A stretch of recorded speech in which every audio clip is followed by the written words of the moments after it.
माघ महीने की अमावस्या को मौनी अमावस्या के रूप में जाना जाता है। आप जानते होंगे यह साल की सबसे बड़ी अमावस्या है। आइए जानते हैं इस अमावस्या पर कौन कौन से कार्य आप कर सकते हैं ताकि आपकी सब मनोकामना पूर्ण हो और पितृ देवता खूब खूब प्रसन्न हो। आप जानते होंगे इसे युगादि तिथि भी शास्त्रों में कहा जाता है द्वापर युग की शुरुआत मौनी अमावस्या के दिन ही हुई थी और साथ ही इसी दिन सर्वार्थ सिद्धि योग और कुमार योग का निर्माण हो रहा है। पूर्वाषाढ़ा नक्षत्र है जो कि इस दिन को बहुत खास बना रहा है।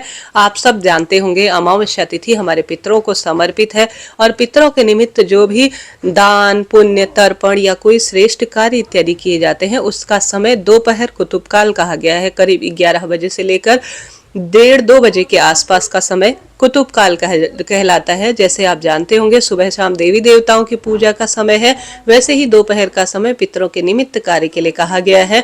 देवी देवताओं के बराबर ही स्थान पितरों का है। ऐसे में पितर नाराज हैं तो दर दर की ठोकरें खानी पड़ती हैं। वही पितृ देवता प्रसन्न है तो परिवार फलता फूलता है, पुत्र पौत्र में वृद्धि होती है और सुख शांति स्वतः ही बढ़ जाती है, ऐसा शास्त्र वर्णन कहता है। अमावस्या पर किसी नए कार्य की शुरुआत नहीं करनी चाहिए। सुहाग सामग्री, बाल कटाना, प्याज लहसुन, तामसिक चीजें, मसूर, उड़द की दाल, बैगन इत्यादि का सेवन भी बिल्कुल नहीं करना चाहिए। साल की सबसे बड़ी अमावस्या मौनी अमावस्या। इस अमावस्या पर मौन रहकर स्नान, ध्यान, जप, तप, पूजा पाठ, तर्पण, पितृ निमित्त जो है ब्राह्मण भोज, हवन, पीपल पूजा या समस्त कार्य मौन रह पर किए जाएं तो बहुत ही सुखद इसका अनुभव होता है। कम से कम आप पूरा दिन मौन व्रत धारण नहीं कर सकते हैं, गृहस्थ जीवन में संभव नहीं है जी, परंतु सामान्य सरल तरीके से जितना आपसे हो आप भगवान का नाम जाप करते हुए मौन रहकर ही अपनी स्तुति करते हैं तो ज्यादा फल यह देने वाला होता है। तो ध्यान से सुने कैसे कौन से कार्य जिन्हें उपाय कहा जाता है इस दिन किए जा सकते हैं, कैसे पूजा विधि रहनी है। जैसे कि इस बार 2026 में यह तिथि हमें 18 जनवरी 2026 दिन रविवार के दिन हो रही है। रविवार के दिन यह अमावस्या होती है ना तो इसकी महत्वता और अधिक बढ़ जाती है, ऐसा शास्त्र वर्णन कहता है। इस दिन किया गया कोई भी सत्कर्म अक्षय रहता है, अर्थात जिसका कभी कोई क्षय नहीं होता है। 18 जनवरी रविवार को जैसा मैंने आपको विदित कराया, इस दिन सूर्य उदय का समय 7:14 रहेगा और सूर्यास्त का समय 6 बजे के आसपास रहेगा और साथ ही शाम की पूजा का समय 5:56 से 7:09 के आसपास रहने वाला है। प्रातःकालीन पूजा का समय 5:54 से 7:15 के आसपास है। राहु काल का अशुभ शाम को 4:30 से 6 बजे के आसपास रहने वाला है। राहु काल में अगर राहु और साथ ही केतु संबंधी दान पुण्य किए जाए तो उत्तम परिणाम मिलता है। अब एक विशेष जानकारी आपको दे दूं, इस बार 18 तारीख रविवार हो रही है तो रविवार के दिन अमावस्या है तो तुलसी में जल नहीं चढ़ाया जाएगा, तुलसी के पत्ते नहीं तोड़े जाएंगे, पीपल वृक्ष की पूजा नहीं होगी। तुलसी में जल चढ़ाना रविवार के दिन निषेध है। पीपल में जल चढ़ाना या पीपल वृक्ष की जड़ में जाकर पूजा करना रविवार के दिन अशुभ माना जाता है, यह श्रेष्ठ नहीं होता है। ऐसी स्थिति में आप अन्य पितृ देवता के निमित्त जो वृक्ष जाने गए हैं जैसे बड़, आंवला या कोई बेलपत्र इत्यादि का वृक्ष हो तो अपने पितरों का ध्यान कर कर वहां आप जलदान कर सकते हैं। तो इस चीज को नोट करते हुए चलिएगा कि रविवार के दिन आपको पीपल पूजा नहीं करनी है और तुलसी में भी जल नहीं चढ़ाना है। अमावस्या के दिन किसी पेड़ की पत्ती ना टूटे इस बात का ध्यान रखें और तुलसी की पत्ती झड़ी हुई है या पहले से प्रयोग है तो उसे कई बार काम में लिया जा सकता है।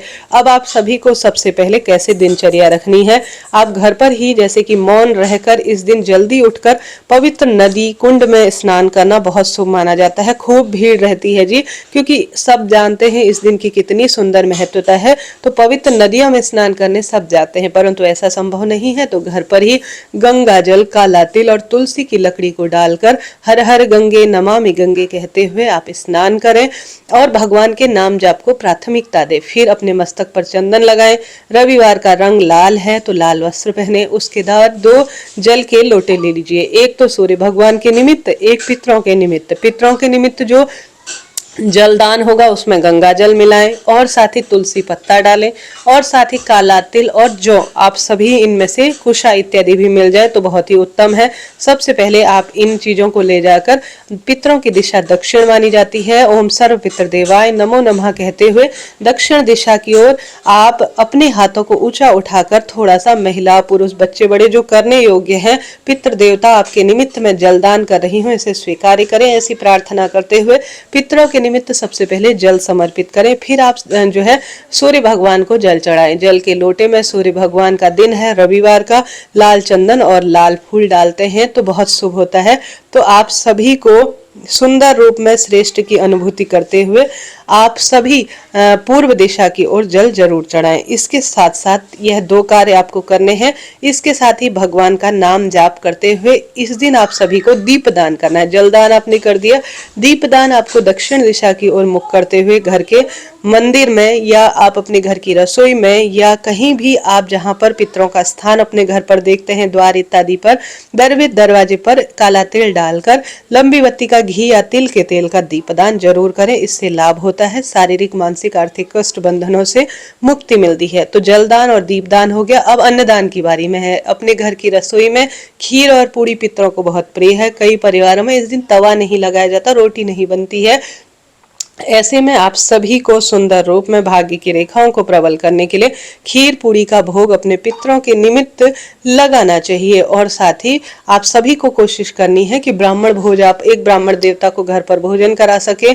आज्ञागृह के माध्यम से पितरों को भोजन अग्नि में आप समर्पित कर सकते हैं, तो यह शुभ माना जाता है। एक कार्य यह आप कर सकते हैं कि आप ऐसा न कर पाए तो सामान्य सरल तरीके से पितरों को भोग लगाकर गौ माता, श्वान और चींटी, चिड़िया, कबूतर, इनके निमित्त आप अन्नदान कर सकते हैं। एक समय का भोजन पितरों को आप जो है ध्यान करते हुए आटा, दाल, चावल, काला तिल अपनी इच्छा अनुसार सीधा या सूखे स्वरूप में दान करते हैं तो शुभ माना जाता है। तो इस तरह से आप सभी को जलदान, अन्नदान और दीपदान करना है। इससे पितृ प्रसन्न होते हैं और सुख स्वतः ही मिल जाते हैं। घर पर बैठकर गीता जी का 7वां अध्याय, जो मैं हमेशा आपको अपने दूसरे कथा वाले चैनल पर बताती हूँ, कमेंट्स में पिन है, गीता जी का 7वां अध्याय सुनते हैं तो भी इससे शारीरिक मानसिक आर्थिक रोग कट जाते हैं और इसका परम तत्व मिलता है। तो गीता जी का 7वां अध्याय आप सुन सकते हैं, या पितृ चालीसा, पितृ गायत्री मंत्र, इनका भी आप सुंदर घर पर रहकर सुंदर श्रेष्ठ जाप करते हैं, श्रवण करते हैं ऑनलाइन ऑफलाइन, तो लाभ होता है और शारीरिक आर्थिक मानसिक कष्ट बंधनों से मुक्ति मिलती है। तो घर पर रहकर की गई मौन साधना, अन्नदान, वस्त्रदान, दीपदान और प्रार्थना और महादेव के शिवलिंग पर एक मुट्ठी जौ या एक मुट्ठी काला तिल या आप सभी शिवलिंग पर गंगा जल जरूर चढ़ाएं। इससे भी पितृ प्रसन्न होते हैं और सब तरह की पीड़ा शंका का स्वतः ही निदान हो जाता है। तो शिवलिंग पर पितरों को सुख मिले, मोक्ष मिले, ऐसी प्रार्थना करते हुए आप सभी चीजें जैसा मैंने बताया, जौ, काला तिल, गंगा जल, यह जरूर चढ़ाएं। घर पर श्री नारायण की सुंदर पूजा करें, तुलसी की लकड़ी का दीपक लगाएं और अमावस्या तिथि पर जो आपसे बन पाए अन्नदान, वस्त्रदान, इन चीजों को दान के रूप में करें, लाभ होगा। अभी के लिए इतना ही। हरे कृष्णा, राधे राधे।